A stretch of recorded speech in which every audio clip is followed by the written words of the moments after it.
Welcome back to Case of the Sunday Scaries. I'm Elyse. And I'm Annie. And we have something to kind of celebrate today, which is it is Annie's due date. Well, when we're recording this. Emphasis on kind of celebrate because we made it here, right? Right. That's a plus. But also this little girl is very comfortable in her little home. So And how uncomfortable are you? definitely ready. Well, hopefully by the time that this airs on Easter, we will have a new little baby to be celebrating. Speaking of which, happy Easter to those who celebrate. I wanted to keep today's episode a little bit more lighthearted. So instead of covering a true crime, we are going to be diving into Easter Island and the mystery that surrounds it. But as I did my research for what was meant to be a somewhat lighthearted historical episode, there are some theories of what happened on this island that truly make it perfect for a true crime podcast. I think what's fascinated people for so long about Easter Island is not necessarily the island itself, but the almost 900 large stone figures called Moai that have caused people to speculate, putting on their tin hats, and come up with their own reasoning for why these figures exist in the first place, who made them, how the heck were they made, and what was their purpose. Even doing the research for this episode led me down a couple rabbit holes myself. I was fully on board at points with some of the more odd theories around this island because it is really hard to not also tie it into other stone structures like the Egyptian pyramids and Stonehenge that truly make you pause and question, is what we are being told about these structures true? And is it even possible that people were able to build and make these structures with rudimentary tools thousands and thousands of years ago? I am so excited for this because it's been a while since we've done a conspiracy episode. The last one was Denver Airport. Well, I want to be clear before we dive into this episode that what we are discussing today is the theories of archaeologists and historians, but these are just theories based on their archaeologist findings and the passing down of oral history. And with any type of historical theory, I like to leave room that there is just so much that we don't know because we weren't there to witness it firsthand. According to an article for the Metropolitan Museum of Art, Eastern Island, or Rapa Nui, is one of the most remote inhabited places in the world. It is over 1,000 miles away from the other Polynesian islands and over 2,000 miles away from South America. It is believed that a group of people from eastern Polynesia settled on Easter Island between 600 and 800 AD, but it wouldn't get the commonly known name of Easter Island until a European explorer named Jacob, forgive my pronunciation, I believe it's Rajavine? Probably not, though. Something along those lines. We're going with it. He would spot the island on Easter Sunday in 1722. A lot is still unknown about this island and the people who settled there. But like I said at the beginning of the episode, obviously humans came to this island, but what happened to them? It's amazing to me that the Polynesian people were even able to find this tiny little island. Easter Island is about 11 miles long and 7 miles wide. And so to think that this group of Polynesian explorers set out in wooden canoes and found an island nearly 1,100 miles away from their homeland is truly wild. I was watching a documentary and they were explaining how these early explorers from all different cultures would obviously use the stars to navigate, but they would also watch the pattern of migratory birds and track what birds would stay close to inland. So they would know, like, oh, we must be close to land because we see this specific type of bird. But the other thing they like would... a seagull Sure. or something. Yeah, that isn't going to go very far out. They're going to stay close to land. But the other thing that it's reported that these Polynesian tribes in particular would do was they were so in tune to the world and the environment around them that they would put their legs into the water outside of the boat and be able to detect the small undertow and the difference between the waves that were crashing against a shore maybe a few miles away and coming back towards their boat, if that makes sense. Wow, miles offshore, so they couldn't see the island. They would just put their feet in the water? Correct. Wow, that's amazing. Who knows if any of that is true, but I'm just thinking, what an arm workout. 1,100 miles? Absolutely not. It's believed it would have taken multiple weeks or months to make this journey. And I apparently have gotten way too attached to my own creature comforts because I am immediately saying, absolutely not. No, thank you. My redheaded self is cringing thinking of that sunburn and not having access to fresh water. And because it's not like they're plugging in a mini fridge on board, they had to heavily rely on the ocean to provide them their meals. And while I love eating fish, I have gone fishing many a time growing up in Alaska. And sometimes you are just not lucky, and that would mean going without, even though you're burning through tons of calories constantly paddling for this 1,100 miles. This all raises the question, how the heck could they carry enough supplies in a canoe to not only survive this journey, but then to basically start over on a new island? I thought it was really interesting when watching a History Channel documentary about Easter Island that once Polynesian explorers would find new land, they would send a small team back to report their findings. And then colonizing groups with men, women, children, and supplies would follow in canoes so they could set up life on the new land. And once they were able to set up, like, okay, this island has what we need to survive. It has wood, it has water, it has all these things. Then they would report back and more people would follow to set up life. Because obviously, one group of men are not going to be able to produce a culture. It would die out real quickly without other women being there to make some babies, okay? Right. Well, and if you think about it, you can't send the whole village at once because what if everyone gets lost? Not only lost, but these are shark infested waters. There's storms that come through, and they're just paddling along in wooden canoes. No, that's my nightmare. Yeah, absolutely not. When the Polynesian people came here, they must have thought, wow, this is a little slice of heaven. This was a gift from the gods because this island had thick forests, amazing beaches, freshwater ponds, and very rich, fertile soil. The first people truly thrived here, and they were able to reach their numbers to almost 20,000 strong That's a lot of people. on a very little island. But something happened because when the European explorers came to this island in 1722, it is reported that there was only about 2,000 of the Rapa Nui people left on the island, and what was once thickly forested areas were now just desolate lands. So, how did this come to be? The monolithic statues called Moa are what Easter Island is probably best known for now. These large stone heads were thought to be just that, big giant stone heads, but it's now been discovered that they do have bodies attached, but they were protruding into the ground. So until they dug these up, they just thought, what are these giant heads doing all over the place? These statues are huge. I had no idea how big they were. The average height of a moa is about 13 feet. The average width around the base is around 5.5 feet, but that is the average. These massive creations usually weigh around 13.8 tons. There is one moa that is over 33 feet tall. How the heck did they make these? And also, it's funny because Elise sent me a photo of these, which we'll post on our Instagram. And there were like 10 of them. I'm like, so there's 10 of them? And she's like, no, there's 900 of them. And I was shocked. Can you imagine what these European settlers coming to the island are like, what is this? I would be so spooked because they're huge and their facial expression, like they kind of look a little angry. They're not, have these big smiles on. I mean, I know they're made of stone, but their face is quite stoic. Pun intended. The majority of the completed statues are found along the coast and face inland, which initially makes me think, someone who has no real historical or archaeological knowledge whatsoever, that this was some sort of protection over the people, perhaps a nod to ancestors that passed, that they were still there watching over the people of Easter Island. And I was right, for once.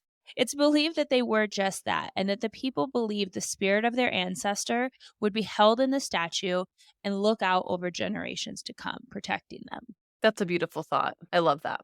Moa are carved from volcanic tuff, which is a weird term for solidified ash. This actually could be somewhat easily carved using just other harder rocks or stone tools. That helps explain how these were created. There was a large quarry of this volcanic tuff at the base of an old volcano who had blown up, however many years before. And we know this is where the stones were pulled from because there are still hundreds of unfinished moai all over what was the quarry, but is now a lake bed. The human figures would be outlined in the rock wall first, then chipped away with stones until only the image was left. Once they would finish the statue, they would use pumice rock, yes, the stuff that we rub our toesies with, to help get them smooth. They would use that same type of rock to smooth out the surface. They would then be transported to their resting place on the island. Now, there's a couple theories around this. It's believed that the backs of the Moai were shaped like canoes so that gravity could help them slide down the hillside. Once at the base of the hill, it's believed, this is one theory, that they would use ropes to tie the moa face up to logs and push it along paved and leveled ground with this system of logs to get to its final resting place up to 8 miles away.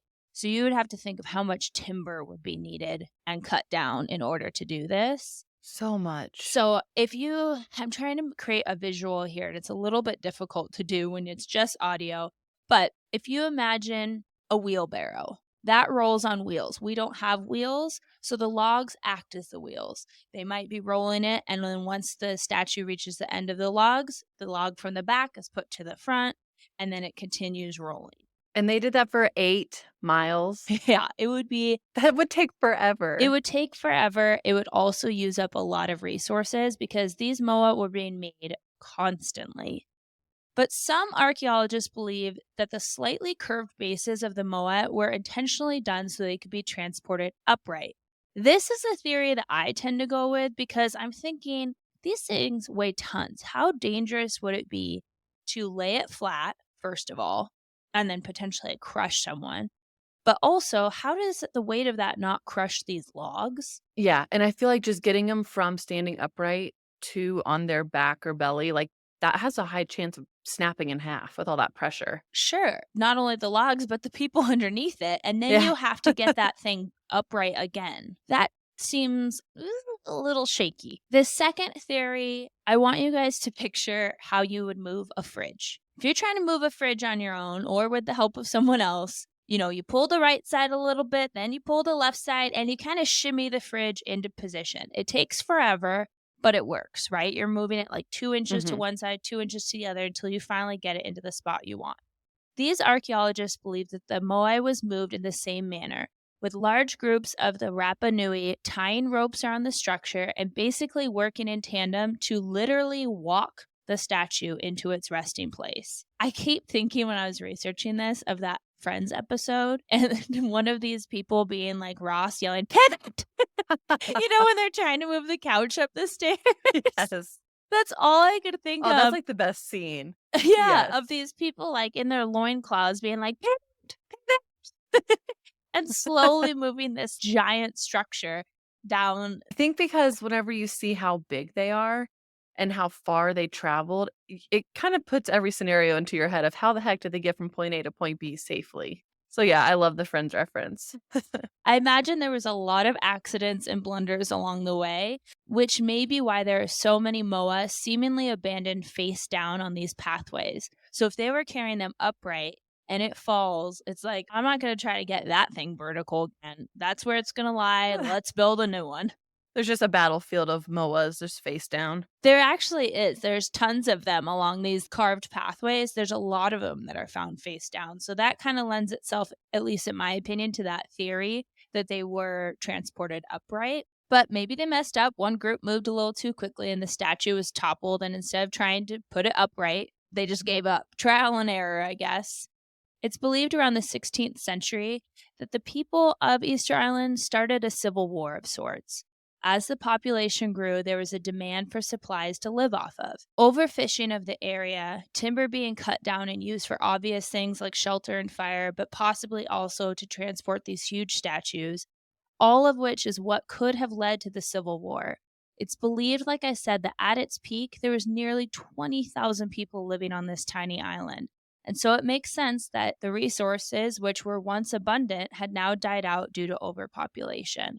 What makes this a really crazy theory to think about is these people at this point had lived there for well over 1,000 years, but started out as just a small group moving there to settle new land.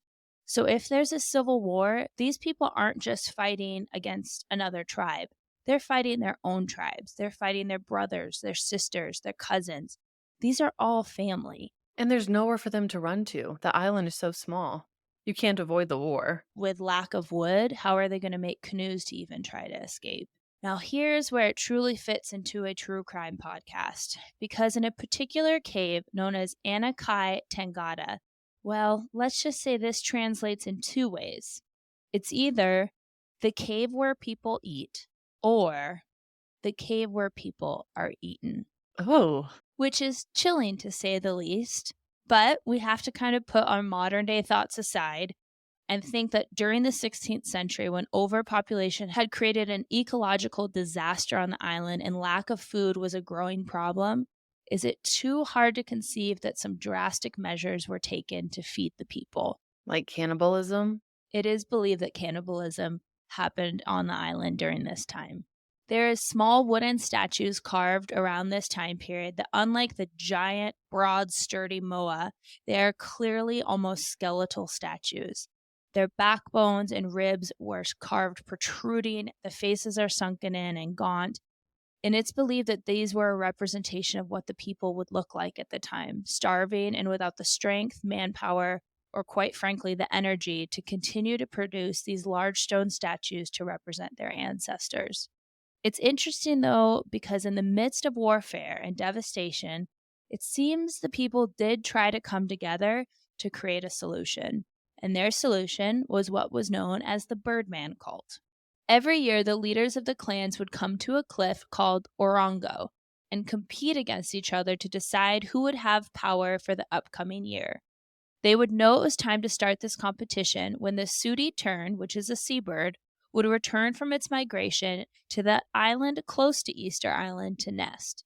This was a signal to all the tribespeople that the leaders would need to travel to Orongo with their best warriors to compete. We know a little bit about these competitions because European explorers who came to the island again in 1722 would actually witness these competitions. The best warriors from each clan would race down a 1,000-foot cliff. And I am not using the word cliff in any sort of exaggeration. I have watched a video. It is actually illegal to go to Easter Island and try to go up or down this cliffside because let's just say there's a high chance that you are going to reach a not so great fate if you were to try to attempt this. So this isn't like a downward sloping hill. No, this is is a a legit drop off. cliff. Yeah, and very rocky and into, like I said, very treacherous, shark-infested waters below. Not for the faint of heart, obviously. They would then use reed floaters, think giant pool noodles, to help them swim in a race to the tiny little island where the sooty tern bird nested. The contestants then had to climb up onto the rocks, waves crashing against it, currents, all these things, to find a sooty tern egg and swim back to the shore and climb back up the 1,000-foot cliff. And I'm guessing the egg could not be broken. Correct. It had to be intact. The first warrior to return with an egg, giving his chief the authority to rule the following year over the whole island. He became the Birdman. It kind of makes me think of the egg carrying races you would do at like summer camp and recess. I wonder if that's how it kind of started. Every tradition, every game starts somewhere. That would make sense. Except, thank God, we weren't carrying an egg through shark-infested waters or up, 1,000-foot steep cliffs. We're just like running 10 feet or something like that to our partner. But this is truly like American Gladiator of egg carrying contest. Mm-hmm. This is wild. I was trying to figure out how in the world they would swim and keep the egg, and it seems like they would tie it into their headdress. So they'd keep their head above water on the way back, and that way they had use of their arms and legs. But again, that's just a theory, but it makes sense. All of these are the theories of historians and archaeologists, but it is not the only theory out there. There are many who believe that these amazing statues are not the work of the Polynesian settlers alone, but that they were given wisdom and tools by extraterrestrial beings to not only make but transport these large statues around the island. These theories point to the fact that there are platforms made that held many of these moa that are made from interlocking stone bricks, similar, actually identical, to those found in Peru, Egypt, Mexico, and other places. Now, Easter Island is one of the 12 places on the planet, including Egypt and Mexico, that have a very increased electromagnetic energy. that we to this day can't really explain. All of these places have megalithic structures and sophisticated builds like the Moa. You know, the pyramids of Egypt and the structure of the walls of Cuzco in Peru. How would these people construct almost exactly the same builds with bricks that interlocked with perfect mathematical accuracy when they are roughly 2,500 miles away from each other? And it's not like they can just call each other up on the telephone and say, like, "Hey, Annie, I just discovered this perfect way not to only carve multi-ton bricks, but then also move them and then align them with such accuracy that the structures will last thousands and thousands of years. Grab your pen and paper, girl. I gotta tell you how to get this done." That's not There's no happening. way. And No. I sent Annie a couple pictures showing how similar these builds are, and it's uncanny. Truly, if there wasn't the names of the places, I would think it was all the same kind of structure. To Elise's point, they're so similar. These theorists believe that the Birdman cult was actually these people's explanation of ancient aliens' arrival on their island and had nothing to do with the competitions held by the clans. The arrival of these aliens, or Birdman people, made them abandon their own religious and cultural practices and instead worship these beings that came from the sky. So, what do you think? Are the Moa representations of alien interference with these Polynesian tribes? Or are they an incredibly beautiful and masterful statue created to remember their ancestors who passed before them? I'll let you decide. We would love to hear your theories on our Instagram page at A Case of the Sunday Scaries. But I think Annie will join me in saying Happy Easter to everyone that celebrates. I, not Annie, will be back next week with an all new episode. But as always, until then.